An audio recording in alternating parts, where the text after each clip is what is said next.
लग्नानंतर होईलच प्रेम भाग 7.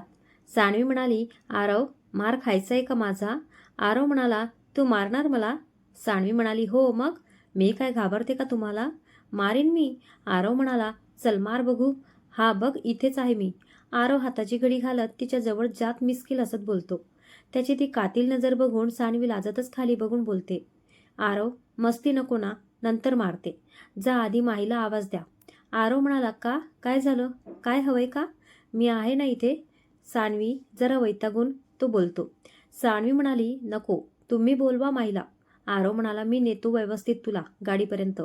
हॉस्पिटलला येताना मीच आणलं होतं तुला, ते पण उचलून. तू म्हणत असशील तर आता पण नेतो उचलून. दोन्ही भुव्या उडवत मस्त हसत आरव तिला बोलतो.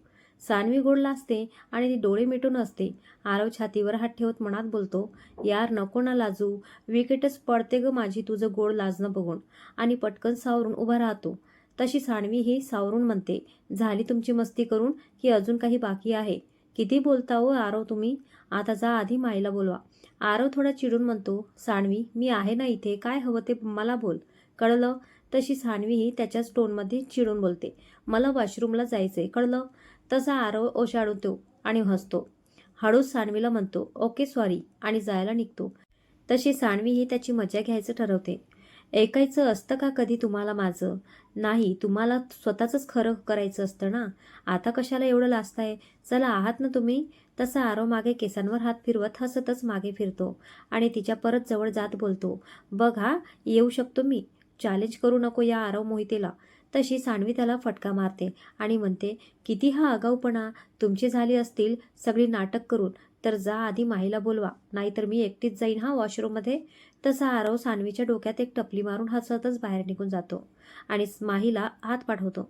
सगळे घरी जायला निघतात. तेवढ्यात सानवी आरवला बोलते, आरव मला डॉक्टरांना भेटायचे, चला ना जाऊ कॅबिनमध्ये. आरव घाबरून विचारतो, काय झालं सानवी, काही त्रास होतोय का?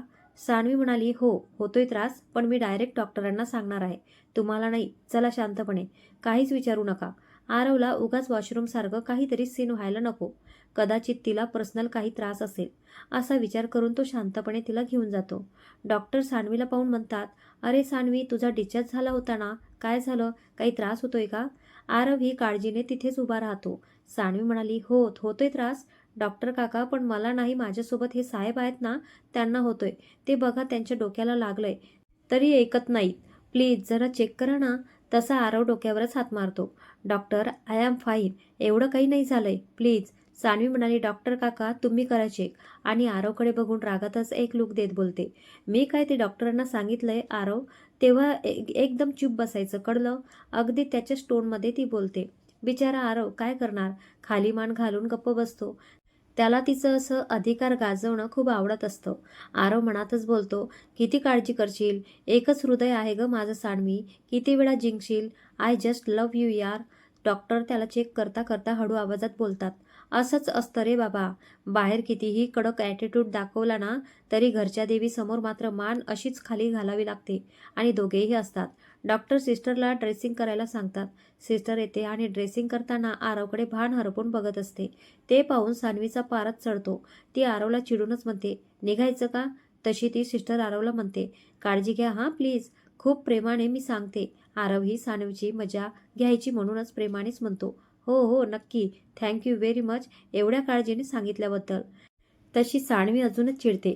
ती आरवला म्हणते, आरव मला त्रास होतोय, माझा पाय दुखतोय, तुमची काळजीवाली ड्रेसिंग झाली असेल तर जरा इकडे लक्ष द्या. आरव हसतो आणि तिच्याजवळ जातो. मागचा पुढचा विचार न करता तो तिला दोन्ही हातात उचलून घेतो. तशी ती शॉक होते. आरव सोडा ना, काय करताय? सगळे बघतात.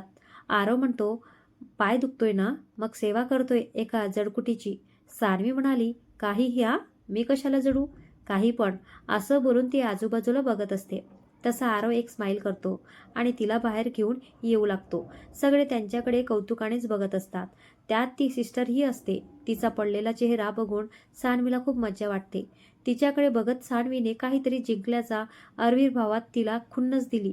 ते पाहून आरव डोळ्यांनीच मनात म्हणतो, हिचं काही नाही होऊ शकत. आरव तिला गाडीच्या जवळ घेऊन आला. आज मात्र तिला उचलून घेतल्यावर तो मस्त फुलला होता. काल तिला उचलून घेण्यात आणि आजच्या उचलून घेण्यात खूप फरक होता. काल तो फक्त काळजीपोटी तिला उचलून घेऊन आला होता, पण आज त्याच्या मनात तिच्यासाठी एक वेगळीच भावना होती. तिच्यावरचा अधिकार, तिची काळजी आणि तिचं आपल्यावरचं निस्वार्थ प्रेम त्याच्या मनात खोलवर उतरलं होतं.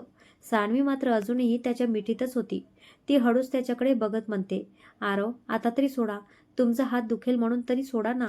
सान्वी खूप लाजून बोलते, "किती ग हलकी आहेस? पाव किलो तरी वजन आहे का तुझं?" "यापेक्षा डबल जड मी डंबेल्स उचलतो जिममध्ये सान्वी." "हो, असू द्या.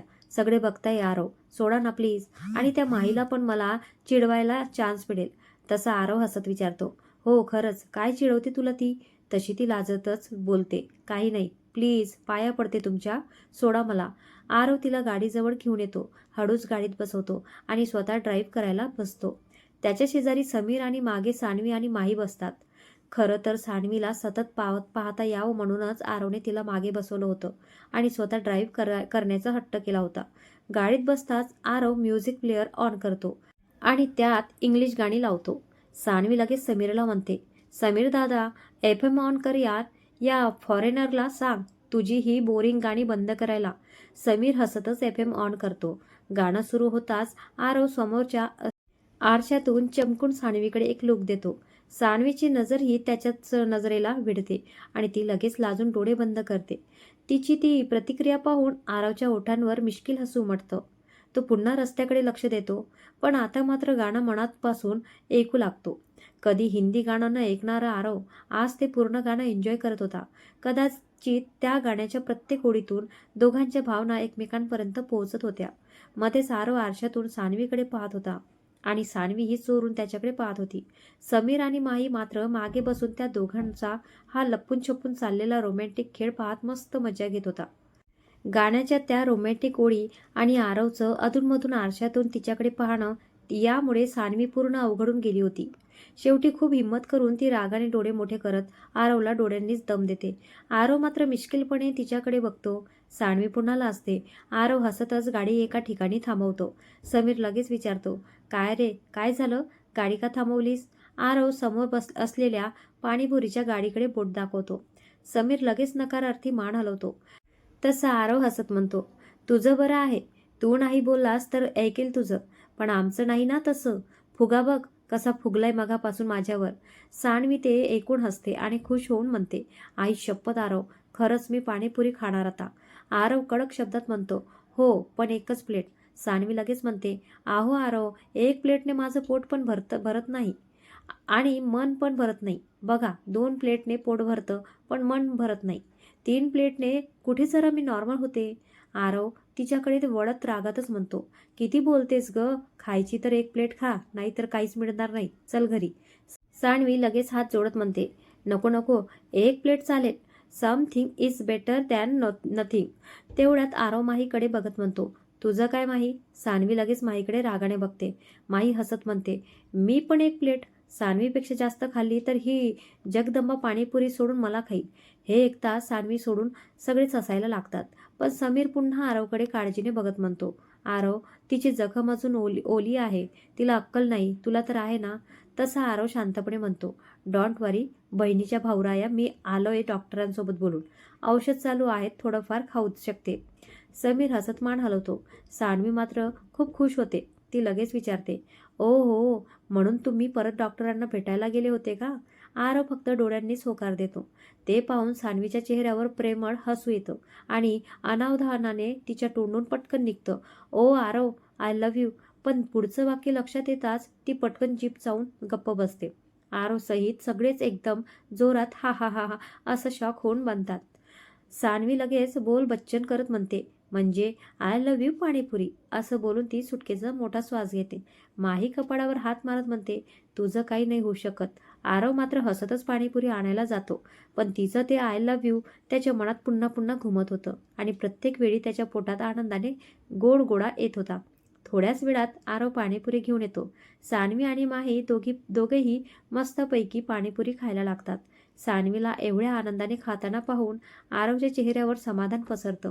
त्याला वाटत होतं तिच्या चेहऱ्यावरचं हे हसू असंच कायम ठेवायचं. तेवढ्यात माही चुकून पाणीपुरी खाताना म्हणते, "काय मस्त वाटलं पाणीपुरी खाऊन. Thank you जिजू." सान्वीला माहीचं जिजू ऐकून इतका जोरात ठसका लागतो की ती खोकलायलाच लागते. आरवसुद्धा सानवीच्या समोरच. जिजू ऐकून प्रचंड लाजतो. समीर पटकन सानवीला पाणी देतो. तिच्या पाठीवर काळजीने हात फिरवतो आणि तिला जवळ घेतो. मग तो जरा चिडून आरवकडे बघत म्हणतो, आरव सर, तुमचं लाजून झालं असेल तर निघायचं का? हे 1 तास सानवी आणि आरव दोघेही पुन्हा लाजतात. आता आता तर दोघांचीही एकमेकांच्या नजरेला नजर देण्याची हिंमत होत नव्हती. आरशात पाहण्याचीही दोघांची हिंमत केली नाही.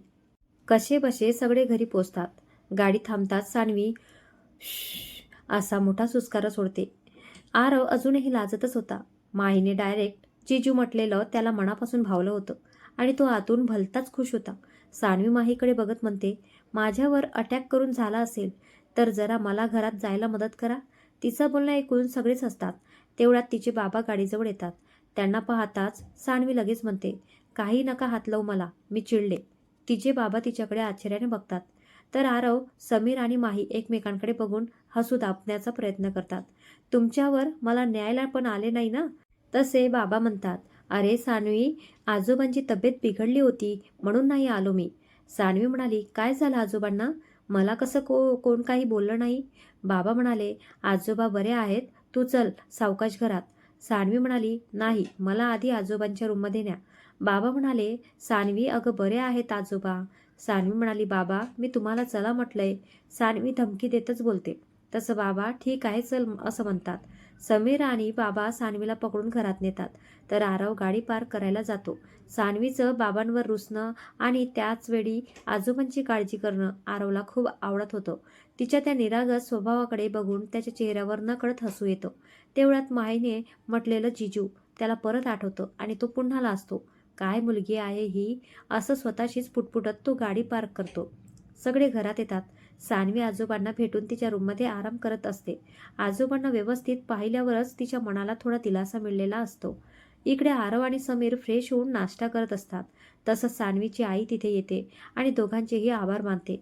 आज तुम्ही दोघे होतात म्हणून बरं झालं रे, आम्हाला किती आधार झाला, ती कृतज्ञतेने म्हणते.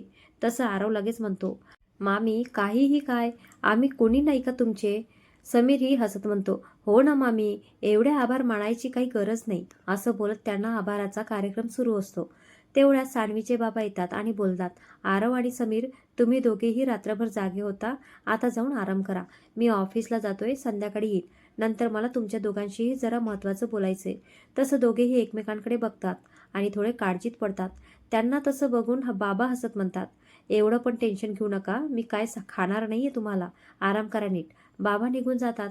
पण त्यांचं ते महत्त्वाचं बोलायचं हे वाक्य मात्र आरव आणि समीरच्या डोक्यात घोळत राहतं. दोघेही जरा टेन्शनमध्ये झोपायला जातात. बेडवर पडल्यावर आरव समीरला बोलतो, यार समीर, या 2 दिवसात आपली लाईफ किती चेंज झाली ना, मला अजून पण विश्वास बसत नाहीये. तसा समीर बोलतो, हो ना, ज्या मुलीला, ज्या माणसांना मी अजूनपर्यंत बघितलं पण नव्हतं, ती आता माझ्या आयुष्याचा खूप महत्त्वाचा भाग झाली आहे. मी आई-बाबांना पण सांगणार आहे सानवीबद्दल. किती खुश होतील ते. आरव म्हणाला, हो ना, पण माझ्या आयुष्यात तुझ्याशिवाय दुसरं कोणीच नाही आहे रे. माझं सुख शेअर करायला जे आहेत ते फक्त त्यांच्या स्वतःच्या मतलबापुरते आहेत.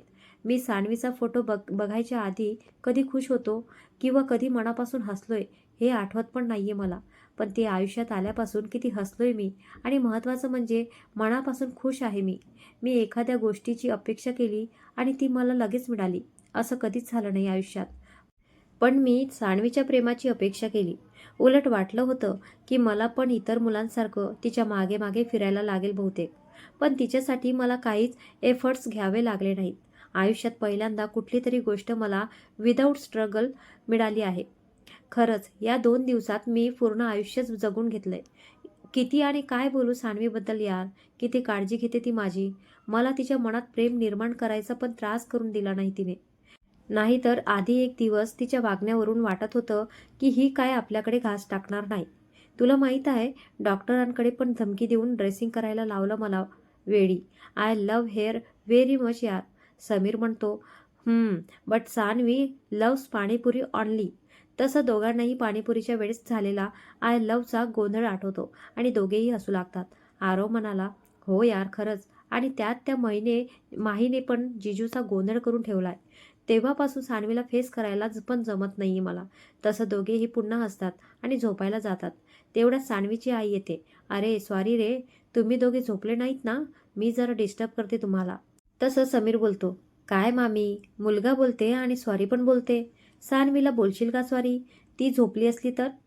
मामी म्हणाली, सानवीला आणि ती झोपली असताना सॉरी तर दूर, कोणी उठवायला गेलं तरी जीव घेते त्या माणसाचा. मी पण उठवायचं असेल तर खालूनच आवाज देते बाई. तिच्याजवळ जाऊन कोण आफत ओढून घेईल? तसं सगळेच असतात. आरव मनातच बोलतो, मी जाईल ना त्रास द्यायला माझ्या बच्च्याला. बघतोस ना मला काय करते. इतक्यात सानवीची आई म्हणते, आरव बाळा, सानवीला गोळ्या द्यायच्या आहेत आणि मेन म्हणजे झोपली ती. परत मी गेले उठवायला तर माझ्यावर चांगलीच भडकेल. ती आधीच मी रात्री नव्हते गेले म्हणून फुगून बसली आहे. तुला जरा घाबरते ती. तुझं जरा ऐकेल. प्लीज जरा गोळ्या देतोस का तिला? सानवीच्या आईला आरवचा स्वभाव माहीत होता, म्हणून ती पण त्याला जरा घाबरूनच होती. आरव म्हणाला, मामी तू आधी हे सॉरी प्लीज थँक्यू बोलणं बंद कर. मी कोण नाहीये का तुझा? दे ती औषध. मी देतो सानवीला. सानवीची आई हसते आणि त्याच्याकडे गोळ्या देते. समाधानाने आरवकडे पाहून ती खाली निघून जाते. औषध घेतली खरी, पण आरवला सानवीला फेस करायलाच जमत नव्हतं. नुसताच बिचारा लाजत होता. तो समीरला म्हणतो, तुझं औषध दे. समीर लगेच म्हणतो, नाही नाही रे बाबा, ऐकलंस ना, ती झोपलीये, कोण आफत ओढून घेईल. आणि जा, तुझ्या सासूने एक जबाबदारी दिलीये, ती पूर्ण कर. आता काय आयुष्यभर लाजत बसणार आहेस का सानवीला? जा चल. तसं आरव हसत म्हणतो, या जगात तू आणि सानवी सोडून सगळ्यांना नमवू शकतो मी, पण तुमच्या दोघांच्या पुढे मी काही बोलू शकतो का? असं म्हणत तो तिथून जात निघतो आणि सानवीच्या रूममध्ये येतो. सानवी शांत झोपलेली असते. झोपेतही तिच्या चेहऱ्यावर एक समाधानकारक हसू असतं. आरव तिच्याकडे पाहत मनातच बोलतो, झोपेत पण किती खुश आहे वेडी. तिचा आरव तिच्या आयुष्यात आलाय म्हणून मी तुझं हे हसू असंच जपणार आहे. प्रॉमिस बच्चा. काय ते तुझं? हां पक्का प्रॉमिस. तिला उठवू कसं याचा तो विचार करत असतो. हात तर लावू शकत नव्हता. एवढ्या मर्यादा तरी त्याला माहीतच होत्या. पण शेवटी आवाज द्यायचं ठरवतो. सानवी, ए सानवी, असं 2-3 वेळा आवाज देतो. तसं ती हळूच डोळे उघडते. आरवची धडधड परत वाढते. सानवीला आरवचा चेहरा दिसतो. तिला वाटतं आपल्याला भास होतोय, आपण स्वप्नात आहोत असं समजून ती आरवला बोलते, आरव काय आहे हे? डोळे बंद केल्यावर तुम्हीच दिसता. माझ्या स्वप्नात तर असताच तुम्ही, पण आता डोळे उघडल्यावर पण तुम्हीच. किती त्रास देणार तुमच्या सानवीला तुम्ही? दिस इज नॉट फेअर. झोपू द्या मला. असं बोलून ती परत डोळे बंद करते आणि लगेच खाडकन डोळे उघडते. आरव मात्र मस्त मज्जा घेत असतो. वेडी, किती ग प्रेम करशील माझ्यावर? मिठीच मारावीशी वाटते तुला. पण तो लगेच स्वतःला सावरतो. सानवी डोळे उघडते आणि खरं खोटं बघायला डोळे चोळते. तरी आरवच दिसतो. तो मस्त मजा घेत असतो. तिला खरं वाटावं म्हणून ती तिच्या हात तिच्या चेहऱ्यावर फिरवते. तिचा हात त्याच्या ओठांजवळ येतो. तसाच आरव तिच्या बोटाला हलकासा चावतो. तशी ती जोरात ओरडते. तिला आता कळतं की आरव खरंच आलाय. ती उठून बसते आणि म्हणते, एवढ्या जोरात कोण चावतं का? आरव म्हणाला, तुला स्वप्नातून जागं करायला मला जे योग्य वाटलं ते मी केलं. बाय द वे, काय बडबडत होती स्वप्नात? कोण दिसत होतं तुला स्वप्नात? सानवीला कळतं की आपण बोललो ते आरवने ऐकलंय. बिचारी दातात जीभ चावून डोळे बंद करून बसते आणि स्वतःला सावरत बोलते, मी कुठे काय? काहीच नाही. आणि लगेच विषय बदलत म्हणते, तुम्ही झोपले होते ना मग? तसं आरव बोलतो, स्मार्ट घ्या. ह्या गोळ्या घ्या आणि मग स्वप्न बघा. सानवी नको म्हणणार एवढ्यात आरवने डोळे वटावरून तिच्याकडे बघितलं. तशी ती गप्पच गोळ्या खाऊन घेते. तेवढ्यात सानवीचा फोन वाजतो. रिंगटोन असते. चेहरा अनजाना है अब तक, चेहरा अनजाना ये दिल फिर क्यों धडकता है. रिंगटोन ऐकून दोघेही परत एकमेकांकडे बघून लाजायला लागतात. फोन कट होतो. दोघांनाही नुसतं ओशाळल्यासारखं होतं. इतक्यात आरव स्वतःला सावरत बोलतो, आर यू शुअर? अजून पण चेहरा अनजाना आहे. तशी सानवी हसून डोळे बंद करते. मग आरव म्हणतो, ठीक आहे असू दे, झोपा आता मॅडम. अनजाना चेहरा स्वप्नात तुमची वाट बघतोय. एवढं बोलून हसतच तो पटकन तिथून निघून जातो.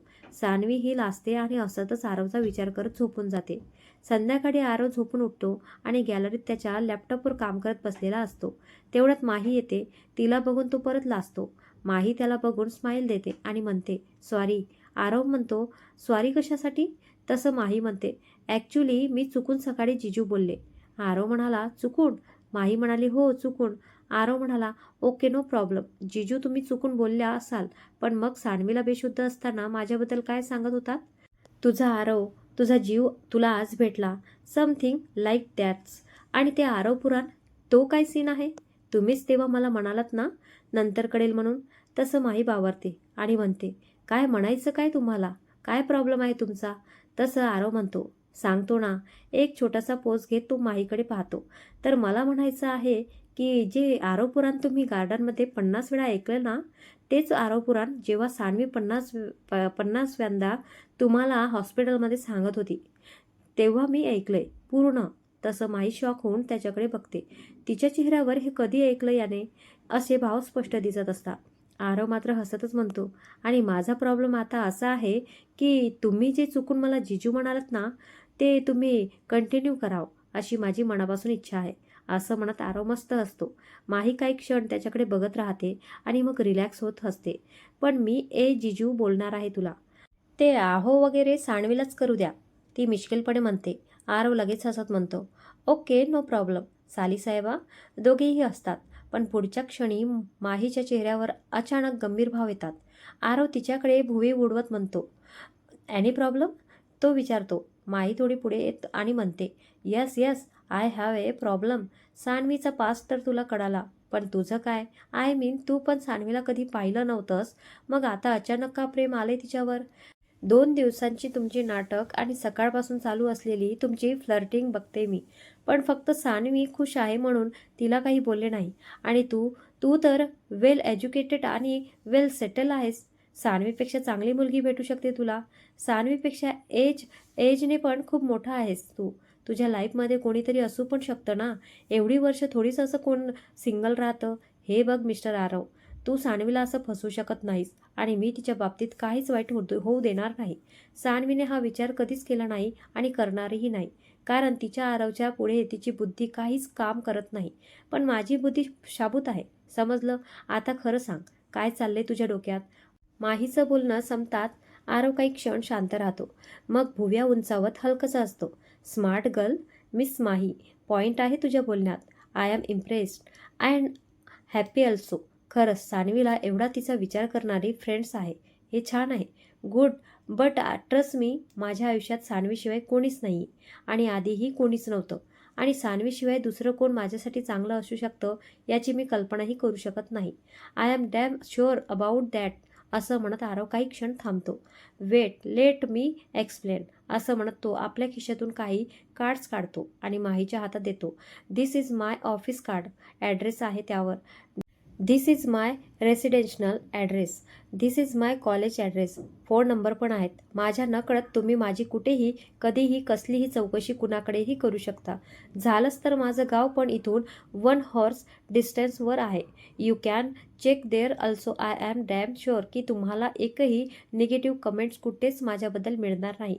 त्या व्यतिरिक्तही तुम्हाला अजून कुठे योग्य वाटेल तिथे माझी एन्क्वायरी करू शकता. आणि राहिला सान्वीचा प्रश्न, आरव तिच्या डोळ्यात डोळे घालून म्हणतो, तर जरा माझ्या डोळ्यात बघून सांगा, तुम्हाला माझ्या डोळ्यात सान्वीबद्दलचं जे प्रेम दिसतंय ते खरंच खोटं वाटतंय का? एवढा ट्रस्ट माझ्यावर नसेल तरी तुमच्या मैत्रिणीच्या प्रेमावर तर तुम्ही नक्कीच ठेवू शकता. कंपनीच्या मोठ्या मोठ्या डील्स एकट्याने हँडल करणाऱ्या आरवसाठी महिला हे एक्सप्लेन करणं अवघड नव्हतंच. त्याने प्रत्येक मुद्दा इतक्या शांतपणे आणि परफेक्टपणे समोर ठेवला की माही ही काही क्षण गप्प झाली. मग ती हसत म्हणते, तू पण खूप स्मार्ट आहेस. प्रॅक्टिकल आणि इमोशनल दोन्ही आन्सर्स परफेक्ट बॅलन्स करून दिलेत. But it's okay. मी फक्त जरा कोर्स चेक करत होते. एवढं काही एक्सप्लेन करायची गरज नव्हती. आरव लगेच म्हणतो, नो नो प्लीज. तुमचं माइंड डिवाईड करायला मी असं बोललो नाही. तुम्ही प्लीज खरंच माझी इन्क्वायरी करा. त्याच्या आवाजात आता अजिबात विनोद नव्हता. पहिल्यापासूनच जबरदस्त प्रॅक्टिकल थिंकिंग करणारा आरव माहीतच हे प्रकरण अर्धवट सोडणार नव्हता. इमोशनल फक्त तो समीर आणि सान्वीच्या बाबतीतच होता. माही त्याच्याकडे बघत असते आणि म्हणते, बस झालं जिजू, एवढं काय त्यात? मला फक्त माझी सान्वी आनंदात हवी आहे. ती अशी हिटलर वाटते पण मनातून खूप हळवी आहे आणि तुझ्यावर अगदी वेड्यासारखं प्रेम करते ते. आरवच्या चेहऱ्यावर आपोआप प्रेमळ हसू उमटतं. तो हळूच म्हणतो, आय नो वेडी आहे माझी सान्वी माझ्यासाठी. माही काही क्षण शांत राहते आणि मग म्हणते, तू तर फक्त तिचं प्रेम बघितलंयस, पण मी तिला तुझ्यासाठी तडपताना बघितले. तू घरी येऊन गेलास आणि तिला भेटला नाहीस म्हणून तिने किती मनाला लावून घेतलं होतं. एवढं बोलून माही त्याला अगदी सुरुवातीपासूनची सगळी स्टोरी सांगायला सुरुवात करते. लग्नात पहिल्यांदा आरवचं नाव ऐकल्यापासून सान्वीच्या मनात काय सुरू होतं, ती कशी कन्फ्यूज होती, त्याला मनातून काढून टाकण्याचा तिने किती प्रयत्न केला. हरतालिकेचा उपास, त्याची वाट पाहणं, सगळं ती अगदी सविस्तर सांगते. आरव हातात हात गुंफून शांतपणे सगळं ऐकत असतो. प्रत्येक गोष्ट ऐकताना त्याच्या डोळ्यात वेगवेगळे भाव उमटत होते. कधी आश्चर्य, कधी प्रेम, तर कधी डोळ्यांचा कडा ओलावणारे भाव. शेवटी तो हळूच डोळे पुसतो. माही थांबते आणि त्याच्याकडे बघते. आरव ही मग सान्वी त्याला कधी आणि कशी आवडली, तिच्या फोटोपासून सुरू झालेलं आकर्षक, कसं तिच्या स्वभावापर्यंत पोचलेलं आणि आता तिच्याशिवाय आयुष्याची कल्पनाही का करता येत नाही, हे सगळं माहीला सांगतो. दोघांमध्ये काही क्षण शांतता पसरते. माही ही मनापासून खुश झालेली असते. तरी आरव तिच्याकडे बघत म्हणतो, माही, तुम्ही मला सान्वीचा पास्ट सांगितला, पण माझा तर पास्ट, प्रेझेंट आणि फ्युचर सगळंच सान्वी आहे. असं म्हणत आरव पुन्हा स्वतःचे डोळे पुसतो. माही त्याच्याकडे काही क्षण बघत राहते आणि मग हलकंसं हसून म्हणते, तू सांगितलंयस ते खरं आहे की नाही माहीत नाही, पण तुझे हे अश्रू खोटे नाहीत, हे मात्र खरं आहे. सॉरी यार, मी संशय घेतला तुझ्यावर, पण सान्वीच्या बाबतीत मला रिस्क नव्हती घ्यायची. आरव लगेच हसत म्हणतो, नो नो, इट्स ओके. मला नाही वाईट वाटलं. उलट प्रॅक्टिकल थिंकिंग पण मस्त आहे. नुसतंच इमोशनल राहून चालत नाही सगळीकडे. तसं माही बोलते, I am so happy for Sanvi, की ती ज्या आरववर वेड्यासारखं प्रेम करते, तो आरव पण तिच्यासाठी वेडा आहे. फक्त तिला त्रास होईल असं काही करू नकोस, नाहीतर माझ्यासाठी गाठ आहे. माझा जीव आहे माझी सान्वी. माहीचं हे बोलणं समीर मागून सगळं ऐकत असतो. तो लगेच पुढे येत म्हणतो, हा काय माझ्या बहिणीला रडवणार? मी खाईल त्याला. माझा पण जीव आहे माझी बहीण. तसं माही त्याच्याकडे बघत म्हणते, नाही, सान्वी माझी आहे. समीर लगेच म्हणतो, नाही, सान्वी माझी आहे. दोघेही सान्वीच्या हक्कावरून भांडायला लागतात. त्यांचं हे बालिश भांडणं बघून आरव डोक्यालाच हात लावतो आणि वैतागून म्हणतो, हो बाबा, तुमचीच आहे सान्वी आणि मी इथे पागल म्हणून उभा आहे. तसं तिघेही हसायला लागतात. माही हसतच म्हणते, चला मला जाऊ द्या, ती जगदंबा सकाळच्या जिजूच्या इन्सिडेंटवरून मला खाणार आहे. काहीतरी ड्रामा प्लॅन करायला पाहिजे. ती दोन पावलं पुढे जाते आणि अचानक मागे वळून आरवला विचारते, ए जिजू, तू प्रपोज कधी करणार आहेस? आरव क्षणभर गोंधळतो. मग हलकंसं हसत म्हणतो, बघू कधी हिंमत होते ती. समीर लगेच हसायला लागतो. माही भुव्या उडवत म्हणते, वेट, तुम्ही दोघे बाहेर थांबा, मी सान्वीला विचारते. तिला कसं प्रपोज केलेलं अपेक्षित आहे तुझ्याकडून, तसं आपण प्लॅन करू. वाव, नाईस आयडिया, समीर उत्साहाने म्हणतो. आरवही हसत म्हणतो, तिला सांग, तू फक्त हुकूम कर. जगातली सगळी सुख तिच्या पायाशी आणून ठेवतो. माही लगेच त्याला समजावत म्हणते, जिजू, अरे सगळ्याच गोष्टी पैशांनी तोलू नकोस. तसंही तिच्या बाबांनी तिला कधीच कुठली गोष्ट कमी पडू दिली नाहीये. ती बोलायच्या आधी तिच्या पुढे सगळं हजर असतं आणि करायचंच आहे तर एकच कर. तिच्या डोळ्यात कधी पाणी येणार नाही याची काळजी घे. तिचा तुझ्यावर 1001% विश्वास आहे ना, तो कधी तोडू नकोस. बाकी काहीच नको करू. आता चला. आरव तिच्याकडे पाहून गंभीरपणे म्हणतो, शुअर साहेबा, मी कधीच माझ्या सान्वीला दुखवणार नाही. माही सान्वीच्या रूमकडे जाते आणि आरव, समीर दोघेही तिच्या रूमच्या बाहेर जाऊन उभे राहतात. अर्थातच सान्वीला दिसणार नाहीत अशाच ठिकाणी ते दोघे लपून उभे राहतात. समीर हळू आवाजात आरवला म्हणतो, यार आरव, या सान्वीमुळे मला डिटेक्टिव्ह असल्याचा फील येतोय. किती वेळा असं लपून छपून ऐकायचं यार. आरव त्याला एक लूक देतो, त्याच्या खांद्यावर हात ठेवतो आणि हसत म्हणतो, हे शेवटचं सालेसाहेब, बघू द्या तुमच्या बहिणीची काय अपेक्षा आहे माझ्याकडून, तिला कसं प्रपोज हवाय ते. दोघेही असतात आणि मग शांतपणे आतलं बोलणं ऐकू लागतात. माही रूममध्ये जाते. सान्वी मोबाईलवर टाइमपास करत बसलेली असते. माही मुद्दाम थोडं नाटक करत मोठ्याने आवाज देते, आई गो, अगं सान्वी, कशी आहेस आता? बघ ना, माझं सकाळी आल्यापासून नुसतं डोकं दुखते. बहुतेक मॅग्रेनचा त्रास परत चालू झाला यार. सान्वी लगेच मोबाईल बाजूला ठेवते आणि काळजीने म्हणते, ओ माही, तुला मी रात्रभर नको राहू बोलले होते ना, तू ऐकतेस का माझं? इकडे बघू. डोकं दाबून देते. बाहेर उभे असलेले आरव आणि समीर हे दोघेही त्यांचं नाटक लांबून बघत असतात. माही सान्वीजवळ जाते. सान्वी तिला जवळ घेते आणि तिच्या डोक्यावरून हात फिरवते. अचानक ती माहीची मान पकडते. माही लगेच किंचाळते, सान्वी, काय करतेस? डोकं दुखतंय ग माझं आणि मान काय पकडतेस? सान्वी तिच्याकडे रागाने बघत म्हणते, कायमचा त्रास मिटवते मॅग्रीनचा आणि माझा पण, असं म्हणत ती तिची मान सोडते आणि लगेच तिला फटके मारायला सुरुवात करते. माही ओरडते, सान्वी. सान्वी चिडून म्हणते, माहिये मशे, तू मला फसवतेस. या सान्वी भोसलेला फसवतेस. या सान्वी भोसलेला फसवणारा अजून जन्माला यायचंच कळलं. माही तिच्या फटक्यांपासून स्वतःला वाचवत म्हणते, जिजूंची लँग्वेज शिकलीस वाटतं तू, कळलं. बाहेर उभे असलेले आरव आणि समीर हे एकताच हसू आवरू शकत नाहीत. त्यांचा आवाज आतपर्यंत जातो. सान्वीचा हात हवेतच थांबतो. तिला आवाज ओळखीचा वाटतो आणि तिच्या चेहऱ्यावर अचानक लाजरे भाव येतात. पुढच्या क्षणी तिला क्लिक होतं. ती माहीकडे डोळे मोठे करून बघते आणि म्हणते, ओ, हा जिजूची साली. इकडे ये, तुला पण शिकवते तुझ्या जिजूंची लँग्वेज. माही लगेच हात जोडत म्हणते, नको ग. सान्वी मात्र हसत म्हणते, माही, माझा पाय दुखतोय. ए गप्प, एकच झपाटा मारते. जर मी उठून आले ना तुझ्याजवळ तर मेलीस तू पूर्ण, बघ. काय ते ठरव. माही हात जोडून म्हणते, सान्वी जाऊ दे ना, चुकून झालं, मुद्दाम करेन का मी. सान्वी लगेच म्हणते, मुद्दाम. इथं माझा जीव जाता जाता राहिला. एक तर तुझ्यामुळे आम्ही एकमेकांना नजर देत नाहीये कधीपासून, आणि जाऊ दे तुला. वा रे बच्चू. बाहेर उभा असलेला आरव पुन्हा हसतो. पण पुढच्या क्षणी सान्वीचा चेहरा थोडा पडतो.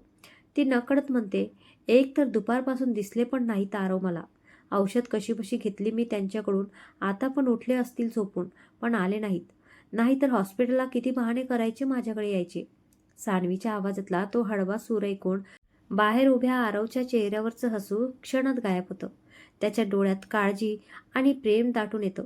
माही मात्र तिचं लक्ष दुसरीकडे वळवत म्हणते, असू दे ग, तुला प्रपोज करायचा प्लॅन करत असतील. सान्वी लगेच दचकून म्हणते, ए यार माही, काही काय, नको ना प्रपोज वगैरे. माही मुद्दाम चिडवत म्हणते, चिल सान्वी, एवढी काय घाबरतेस की लाजतेस. सान्वी लगेच म्हणते, मी घाबरत पण नाही आणि लाजत पण नाही. आय एम सिरियस माही. त्यांनी मला प्रपोज नको करायला. बाहेर उभा असलेला आरव हे ऐकून जागच्या जागी स्तब्ध होतो. समीर त्याच्याकडे बघतो. दोघांच्या चेहऱ्यावर आता हसून असतं. दोघेही सान्वीच्या पुढच्या शब्दाची वाट पाहत असतात. माही विचारते, मग तू करणार आहेस का? असं काही प्लॅन आहे का डोक्यात? सान्वी लगेच म्हणते, वेडी आहेस का? मी का करू काहीही काय? आरव आणि समीर एकमेकांकडे बघतात. दोघेही पूर्ण कन्फ्यूज झालेले असतात. माही पुन्हा सान्वीला म्हणते, सान्वी, तुला भूक लागली आहे का? वेड्यासारखं तू तेव्हाच बडबड करतेस. आरवच्या चेहऱ्यावर हलकंसं हसू येतं, पण डोळ्यात मात्र आता स्पष्ट टेन्शन असतं. माही पुन्हा विचारते, सान्वी, तू प्रेम करतेस ना नक्की तुझ्या आरववर? मग असं काय बडबड करतेस?